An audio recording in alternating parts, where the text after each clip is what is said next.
Apakah sudah terlihat, Dok? Oke.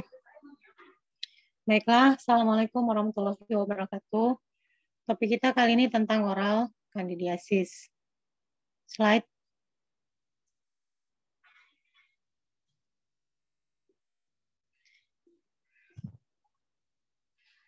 Nah, jadi di sini oral kandidiasis atau secara awam itu dikenal dia sariawan, infeksi pada daerah mulut yang disebabkan oleh Candida albicans. Nah, sebenarnya ini merupakan satu penyakit yang merupakan akibat sekunder dari suatu proses tertekannya sistem imun atau imun suppression, di mana di sini nanti bisa juga disebabkan menyebabkan penurunan fungsi secara lokal ataupun secara sistemik. Nah, di sini bisa kalian lihat ada faktor-faktor yang lokal, misalnya terjadinya disfungsi dari saliva atau kelenjar ludah, di mana di sini karena pengurangan dari saliva sehingga nanti akan menyebabkan terganggunya lingkungan dari antimikroba, karena ini merupakan satu faktor juga yang mengakibatkan bisa gampang tumbuh jamur. Kemudian higien yang buruk dari oral ya, dan juga dari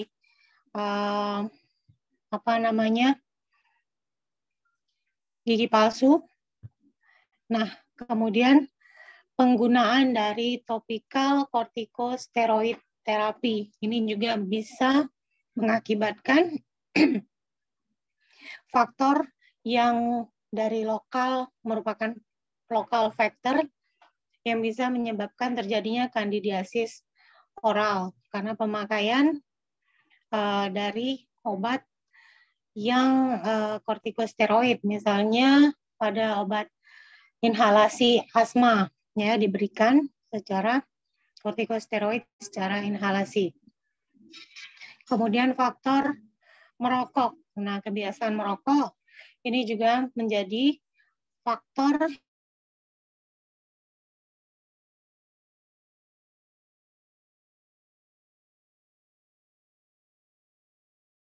yang dari kandidiasis oral. Nah, kalau dari faktor sistemiknya, balik lagi belum.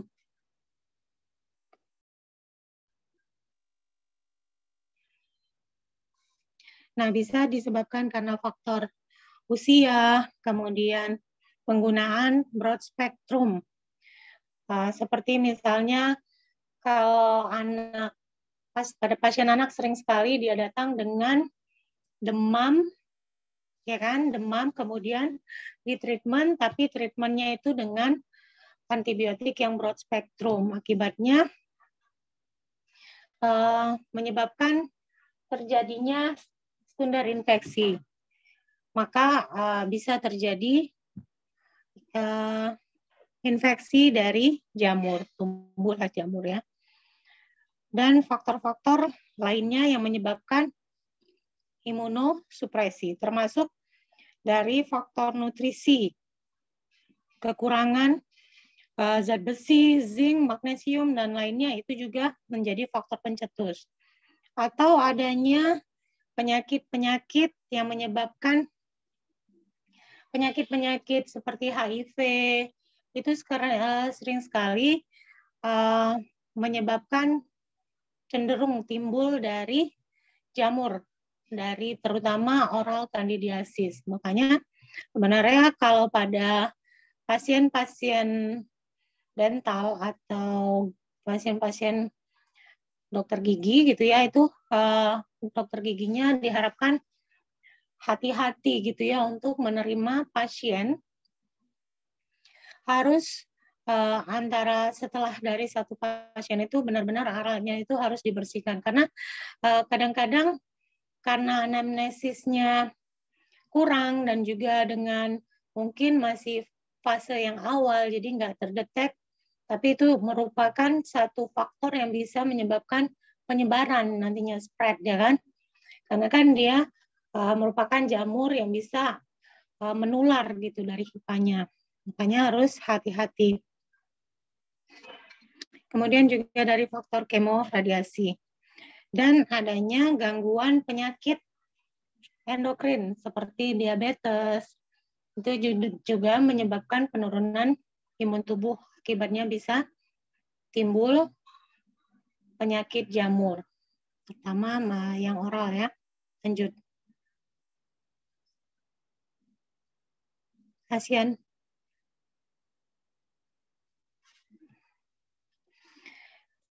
Oke, nah selain dari Candida albicans, ada juga Candida yang lainnya seperti Candida glabrata, cuma yang paling sering itu Candida albicans. Juga bisa yang non Candida, itu juga bisa menyerupai gambarnya seperti itu. Lanjut. Jadi harus benar-benar di-treat sesuai dengan EPO. Dari ini epidemiologinya, jadi tandanya itu harus dikenali. Misalnya seperti tadi yang anak kasusnya dia datang dengan demam, kemudian diberikan pengobatan broad spectrum, nanti anaknya datang lagi dengan keluhan diare. Akibat apa? Karena flora normal di usus itu yang berfungsi untuk mempertahankan kondisi supaya jangan jamurnya, kalaupun ada jamur tidak terlalu banyak sehingga tidak mengakibatkan satu infeksi, tapi karena faktor dari broad spectrum yang akan selain ke gram positif, gram negatif, dia juga akan bisa mentreat ke situ, akibatnya nanti muncul sekunder infeksi gitu ya. Jadi yang awalnya datang dengan demam bisa nanti diare. Jadi bisa ditandai dengan diare. Juga pada pasien-pasien HIV itu ya diare, atau pada yang oral langsung terlihat ada di lidahnya itu warna putih tebal gitu, itu seperti itu harus di anamnesis lebih jauh kalau ada tanda-tanda seperti itu. Lanjut.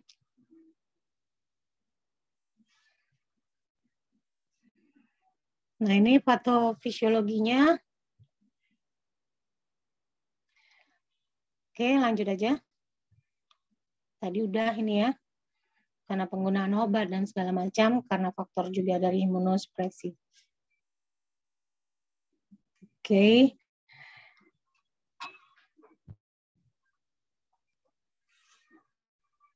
Histori dan pemeriksaan fisiknya. Jadi pasien biasanya itu datang dengan komplain adanya lesi putih, taci pada lidah, dan juga di sekitar mukosa dari bukal. Dan ini sering terkait dengan histori adanya gangguan dari imunosupresan.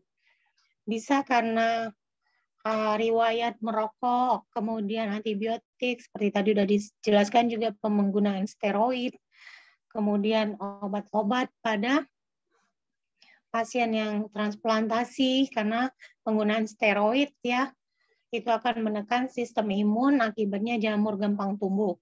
Atau karena higien yang buruk, ataupun juga karena malnutrisi. Jadi banyak faktor yang bisa menyebabkannya. Jadi pasien ini nantinya akan muncul gejala-gejala, misalnya adanya seperti peradangan pada esofagitis, atau sulit menelan, atau suaranya berubah menjadi parau, serak gitu ya. Ada gejala dan gejala tanda yang bisa kita kenali dan kita harus eksplor, tanyakan kenapa. Lanjut.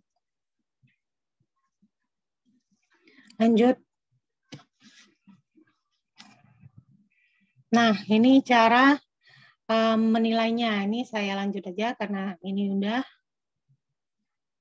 Lanjut, kasihan. Jadi penggunaan beberapa dari antifungal agent ini ada yang dia seperti obat amphotericin B, nystatin, clotrimazole, miconazole, ketoconazole, fluconazole, itraconazole, juga ada griseofulvin juga ya. Nah, di sini dengan formulation-nya ada yang dia bisa diberikan infusion, itu biasanya yang amphotericin. Kemudian ada yang bentuk nystatin tadi, yang misalnya bayi atau anak yang dia datang dengan demam, kemudian dia bisa mencret ulangan daripada keluhan setelah ditreatment dengan broad spectrum. Jadi bisa kita berikan obat yang dalam bentuk obat nystatin, antifungal nystatin yang bentuk suspension bisa diberikan, tapi disesuaikan dengan dosis ya untuk anak atau bayi. Kemudian ada juga yang dalam bentuk ointment. Ada bentuk ointment, obat itu ada bentuk ointment, ada bentuk krim, ada bentuk lotion. Itu semua terkait dari formulasi bagaimana nanti secara topikal dia digunakan dan gampang menyerap pada daerah yang diberikan. Jadi memang ada tujuannya kenapa ada bentuk ointment, kenapa ada bentuk krim, seperti itu ya. Kemudian dalam bentuk tablet, ini yang untuk nystatin. Ada juga dalam bentuk gel. Ini gel ini juga menambah efek nantinya untuk merasa kalau dioleskan akan terasa lebih nyaman. Kemudian ada juga bentuk clotrimazole yang tablet. Sementara kalau yang lainnya juga seperti miconazole, gel, krim juga ada sebenarnya. Ketoconazole ada yang tablet, ada yang gel, ada yang suspension. Kalau fluconazole, tablet dan suspension, dan itraconazole, biasanya dia dalam kapsul, tapi di dalam kapsul itu ada granul. Jadi zat aktifnya itu dalam bentuk granul ya, granul, tahu kan granul ya, butir-butir gitu ya. Oke, lanjut.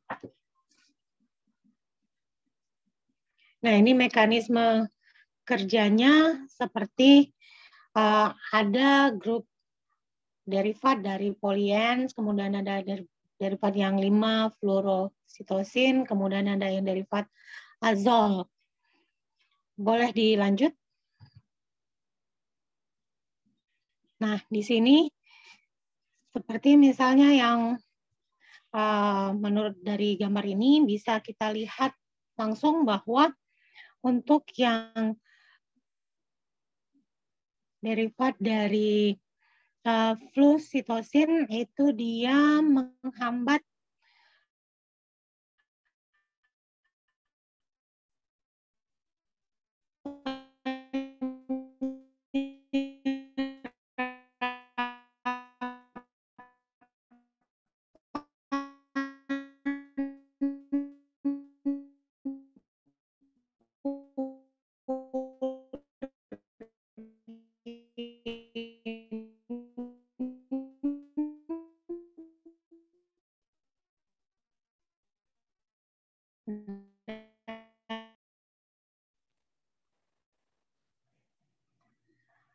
menjadi ergosterol yang merupakan komponen pada membran dinding sel fungal. Jadi kalau dihambat berarti tidak terbentuk atau terganggu dari pembentukan membran dinding sel dari si jamur. Sementara kalau clotrimazole, dia mirip juga untuk yang mengganggu sintesis dari ergosterol. Dan juga karena ini ergosterol ini penting untuk menjaga integritas dan fungsi dari membran jamur pada lanosterol. Jadi mirip dengan ketoconazole tadi ya. Penghambatannya ini menyebabkan rusaknya membran sel dan mengubah permeabilitasnya sehingga terjadi kehilangan elemen intraseluler yang penting pada sel jamur. Selain itu juga terjadi penghambatan aktivitas enzim oksidatif dan peroksidatif yang menyebabkan tingginya kadar hidrogen peroksida intraseluler yang berkontribusi pada menyebabkan kematian pada sel jamur. Sementara nystatin adalah obat anti jamur dengan mekanisme mengganggu permeabilitas dinding sel jamur dengan mengikat sterol yang akibatnya nanti menyebabkan terjadinya kebocoran isi selular dari jamur. Lanjut.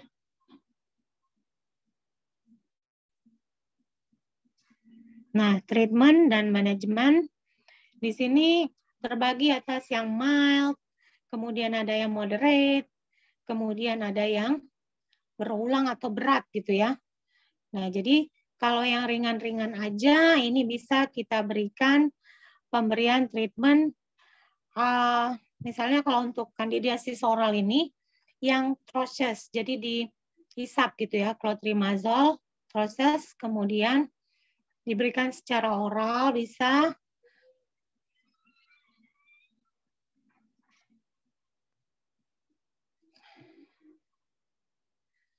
Oke, kita lanjut.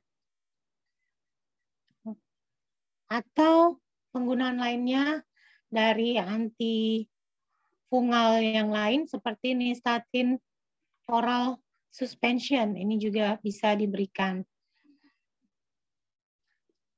Tapi kalau suspension dia nanti akan jadi bersifat ke sistemik jadinya ya akhirnya.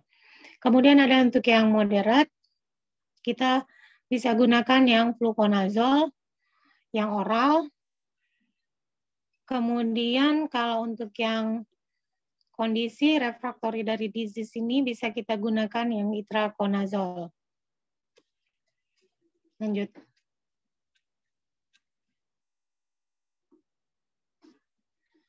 Nah, treatmentnya, jadi kita bisa memilihkan pada derajat mana nanti kita menggunakan yang hanya pemberian secara topikal atau ada yang kita berikan secara kombinasi berikan topikal tapi juga berikan yang oral supaya dia dapat target topikal dan maksudnya target lokal dan juga untuk target treatment sistemiknya dapat.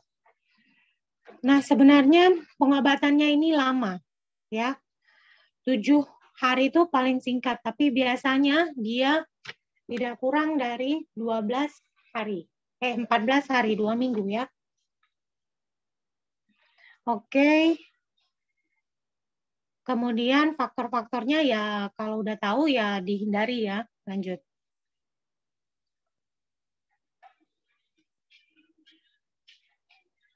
Nah, berbagai macam dari treatment yang bisa kita gunakan seperti penggunaan iconazole, clotrimazole, ketoconazole, amphotericin. Jadi pemilihannya itu kita sesuaikan saja dengan kondisi tadi yang ada mild, ada moderate, ada yang severe, dan juga dengan bentuk sediaan daripada anti jamurnya tadi, serta target kita mau kemana. Kalau misalnya lokal tapi masih ringan, ya cukuplah dengan pemberian yang topikal. Tapi kalau infeksinya itu udah meluas, sehingga kita tidak bisa hanya pemberian secara lokal, tapi juga harus diberikan yang sistemik. Lanjut. Oh, ini ada satu lagi, Carlo. Balik lagi, Hasian. Nah, ada alternatif terapi. Bisa nanti ada tambahan, misalnya pemberian prebiotik, probiotik, dan yang lainnya itu lebih kepada meningkatkan daripada daya tahan imun tubuh yang memang sudah dicobakan juga, memang terbukti misalnya pada yang lansia itu mempunyai efek yang baik. Lanjut. Untuk menghindari terjadinya infeksi jamur. Slide berikutnya. Nah, ini untuk apa namanya bentuk-bentuk sediaannya. Lanjut. Nah, ada yang nystatin, ada yang amphoterisin, ya. Bisa kita berikan. Lanjut. Lanjut, Hasian.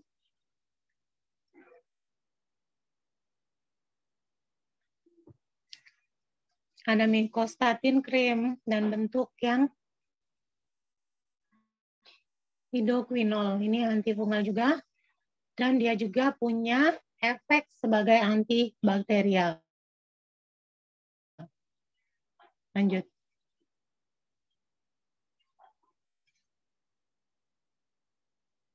Nah, kalau sistemik berarti dia diberikan secara melalui, pokoknya targetnya dia nanti harus masuk ke dalam sistemik. Bisa nystatin, bisa ketoconazole, bisa dalam tablet. Lanjut, bisa suspensi. Lanjut, Hasian.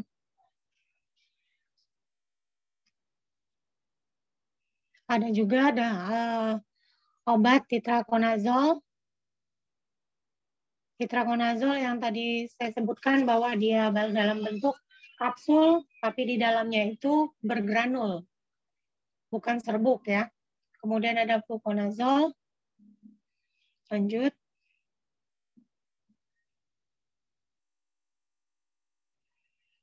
Nah, hati-hati bahwa kalau pemberian kita mau memberikan misalnya pada ibu hamil itu sering sekali keluhannya itu rasa gatal gitu di selangkangan gitu ya. Nah, bisa karena memang kan secara perubahan hormonal itu bisa menyebabkan salah satunya juga jamur gampang tumbuh sehingga seperti yang vaginal gitu ya. Tapi kalau treatmentnya ini harus hati-hati di sini untuk mengingatkan. Memang kita kan topik kita tentang oral candidiasis, tapi bisa juga menjadi daerah vaginal, dia juga bisa di daerah itu. Dan misalnya pada pasien yang ibu hamil itu harus hati-hati pada pemilihan obatnya. Karena oral azol ini bersifat teratogenik. Makanya harus hati-hati pada pemberian. Jadi kurang aman pada yang trimester pertama. Jadi pilihkan obat lainnya. Lebih baik kalau pada yang ibu hamil, lebih aman obat-obat yang dalam bentuk topikal. Kalaupun dia masuk ke sistemik, itu pun konsentrasinya itu akan sangat sedikit gitu ya. Oke, lanjut. Prognosis. Jadi prognosis pasien dengan sarion ini bergantung pada derajat imunosupresinya. Oke, lanjut. Nah, salah satu yang penting mengenai diagnosis dan pengobatan kandidiasis oral adalah kita tuh sebagai dokter itu harus punya intuisi yang tajam gitu ya, kecurigaan secara klinis sehingga kita akan mengejar anamnesisnya dan juga riwayat dari pemakaian obat kah, riwayat dari bagaimana riwayat penyakitnya. Jadi kita bisa lebih eksplor lagi sehingga pemeriksaan apa yang kita butuhkan untuk membantu penegakan diagnosis yang benar. Karena treatment itu berawal dari penegakan diagnosis yang benar. Jadi kalau diagnosisnya aja udah salah, pasti treatmentnya juga udah ngaco. Nah, treatmentnya pun udah benar, belum tentu juga sebenarnya treatmentnya benar karena banyak pilihan-pilihan atau pertimbangan-pertimbangan yang perlu dipikirkan untuk disesuaikan dengan kondisi klinis pasien, ya kan? Itu sudah diajarkan kepada kalian bagaimana cara pemilihan obat yang rasional. Ini hanya mereview kembali. Oke. Kemudian lanjut.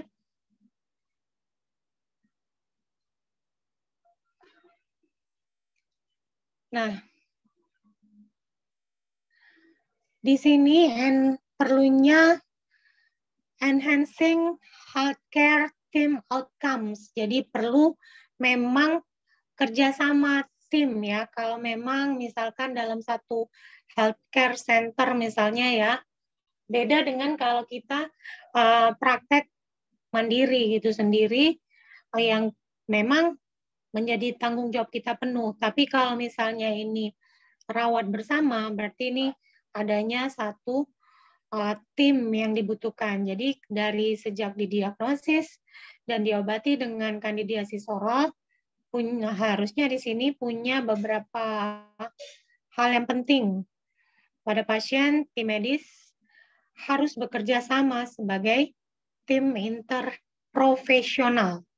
Jadi di situ ada terlibat nurse-nya, kemudian ada asisten dokternya, kemudian ada yang nurse practitioner, dan ada dokternya, kolaborasi pada triase. Dan di mana di sini area diagnostik untuk dapat mendiagnosis oral kandidiasis dengan benar. Jadi mungkin juga ada keterlibatan kalau memang dibutuhkan ya, dan memang kalau untuk diagnosis gold standarnya nanti pemeriksaannya adalah yang secara pemeriksaan patologisnya, ya kan, TA-nya, dinilai kulturnya, pewarnaan oral scraping-nya, baru lihat kondisi imunosupresannya. Bagaimana kalau ini satu kondisi akibat dari penekanan imun tubuh, ini harus dibenerin dulu dari sistem imun tubuhnya, supaya proses dari treatmentnya ini bisa berhasil.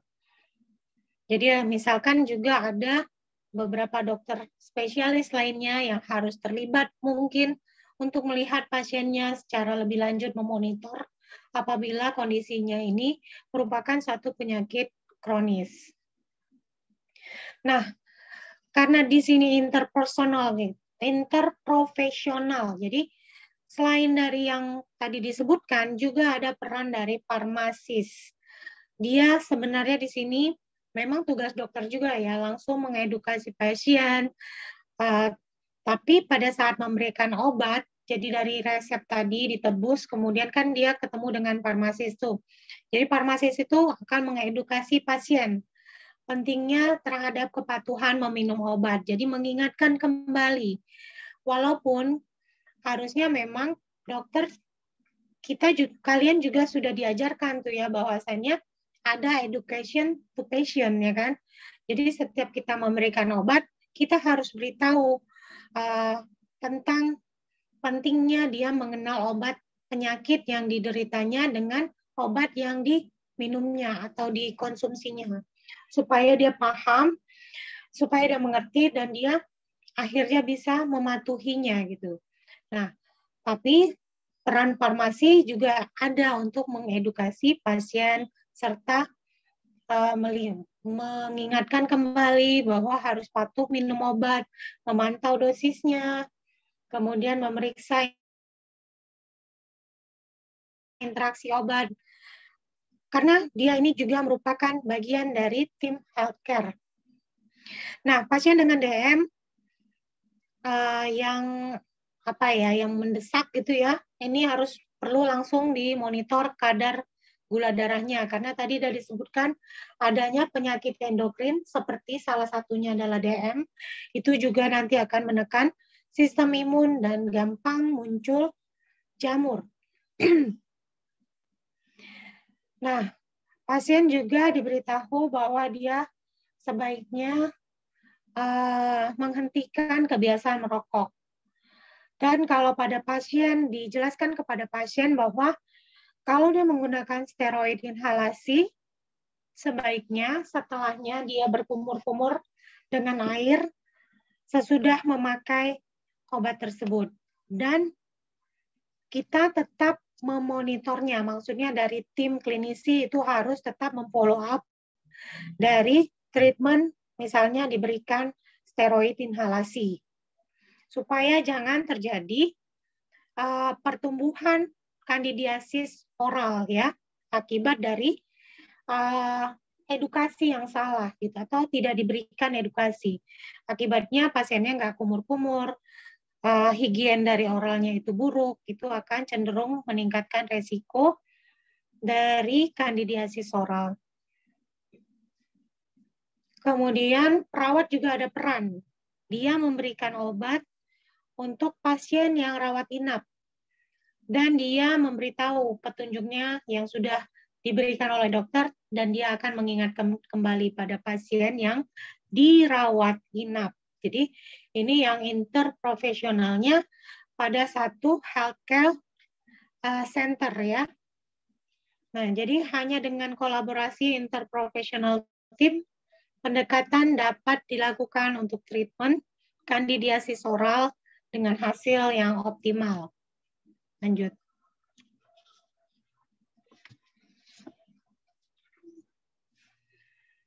Lastly, terakhir sangat penting bahwa penyedia layanan kesehatan yang menangani pasien yang rentan terhadap kandidiasis oral ini harus tahu ya pentingnya strategi pencegahan. Misalnya melalui uji coba, jadi secara penelitian terkontrol secara acak, ternyata probiotik, tadi di awal sudah dijelaskan, terbukti memang dapat mencegah kandidiasis oral, terutama pada orang tua. Jadi udah diteliti ya. Lanjut. Nah, kita masuk ke kasus. Ada kasus satu, laki-laki 34 tahun dilaporkan untuk rawat jalan, ini di Departemen Gigi ya, dental, dengan keluhan rasa tidak nyaman di mulut. Adanya discharge, kita bisa lihat tampak dari fotonya, kemudian ketidakmampuan dia membuka mulutnya. Pada saat mereka melakukan pemeriksaan fisik dan tercium nafasnya berbau. Itu sudah dirasakan sejak 2 minggu yang lalu, namun tidak ada keterangan medis untuk riwayat penyakit, kecuali dia diketahui pernah didiagnosis mengalami stres pasca trauma. Nah, bisa kita lihat gambar 1, kondisi sebelum di treatment. Oke. Kemudian riwayat pemakaian obat sebelumnya dan dental historinya tidak jelas. Dia tidak punya riwayat merokok sebenarnya. Vital sign-nya pun normal. Nah, setelah pemeriksaan intraoral, dapat dilihat adanya tanda discharge, kemudian ada a white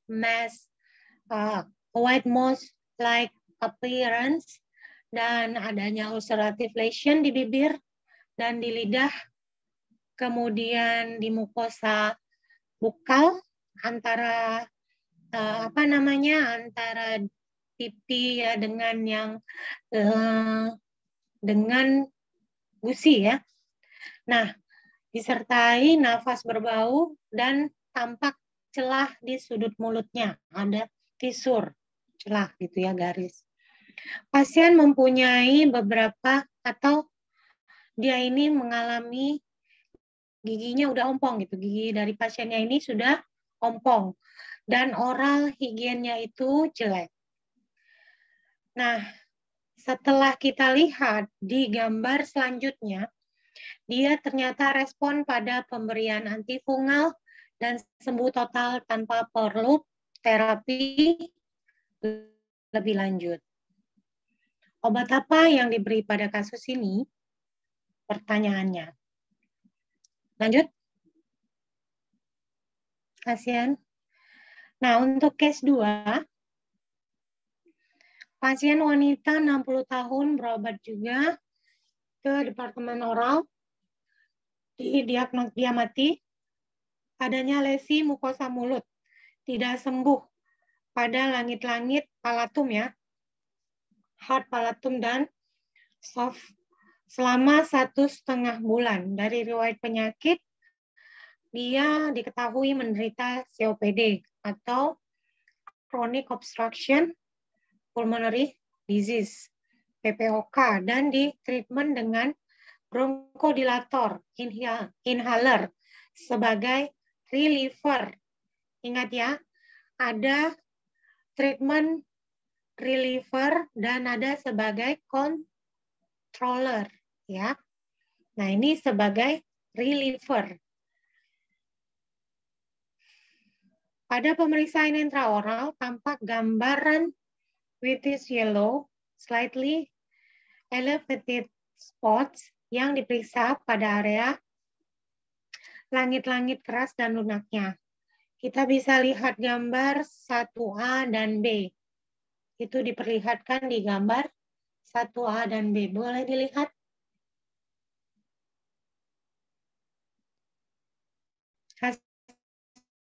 Kasihan. Nah, seperti itu ya.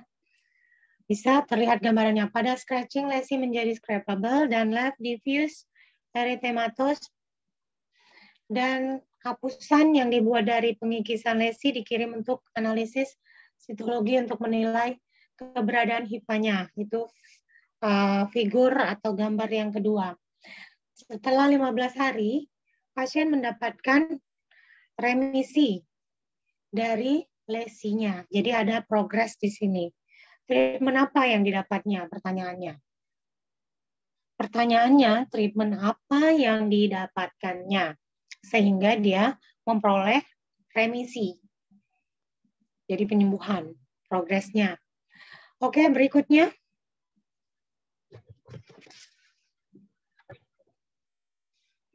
Nah, di sini dia laki-laki berusia 70 tahun, sama juga ke departemen oral. Dia di sini diobservasi dengan adanya oral mucosal lesion pada hard dan soft palatum ya, palatum yang keras dan lunak, sekitar untuk 1 dan 1,5 bulan. Jadi pada medical record-nya tercatat bahwa dia mempunyai riwayat hipertensi dan mendapat ada penggunaan, dan dia punya juga COPD. Jadi ada hipertensi dan COPD. Dan usianya usia lanjut, laki-laki. Pasien yang ditreat dengan bronchodilator, pasien ini ditreat dengan bronchodilator dengan sediaan inhaler sebagai reliever. Pada intraoral examination, ini terlihat gambarannya. Ini pada figur 4. Coba lihat.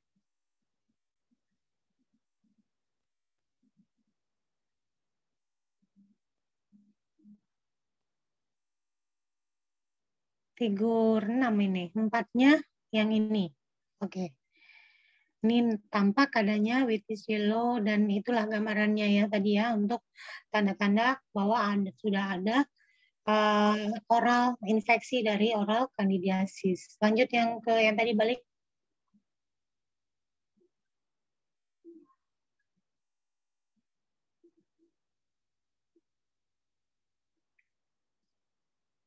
Oke. Nah, kemudian diperiksa, kemudian dia diberikan nystatin suspension. Ya, untuk 4 sampai 5 kali per hari. Dan terlihat dalam 1 minggu, dan terlihat adanya remisi. Tapi ini kami ingatkan kembali bahwa untuk pengobatan treatment dari anti jamur itu kalau sudah terlihat, misalnya ini seminggu udah nampak gitu progres remisinya, tapi jangan dihentikan. Jadi minimal dia 2 minggu baru dihentikan. Oke, lanjut. Saya rasa untuk berikutnya ini slide untuk jawaban dari answer dari case 1, case 2, dan case 3. Oke, demikian topik kita untuk oral candidiasis. Bisa di screenshot. Kasihan, minta tolong.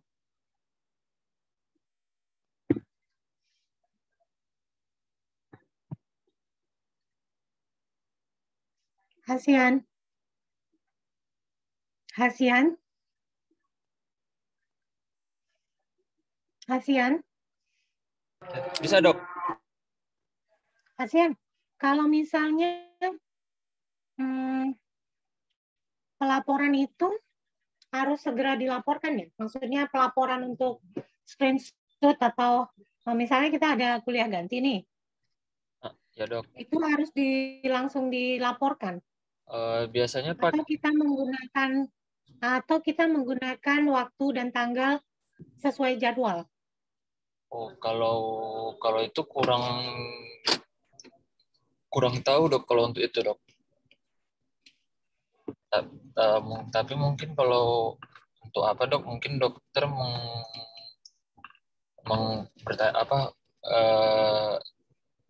tanya ke Mio mungkin, Dok. Soalnya saya kurang tahu juga, Dok. Kalau kalian langsung ya, begitu di screenshot ini langsung kirim gitu ya? Eh, biasanya lewat Biasanya absensi dengan dari e-learning, Dok. oh e-learning. Oh Iya, ya Dok. udah, gitu aja deh. Udah dari screenshot. Screenshot sebentar ya, Dok. Udah jam 6 nih, dan ntar lagi mau maghrib lagi. Maaf ya, karena Oke. memang hari ini memang sangat melelahkan bagi saya. Tidak apa-apa, Dok. Sebentar ya, Dok. Ya, halaman pertama 1, 2, 3. Satu harian praktikum. Halaman kedua. Baik, sudah, Dok.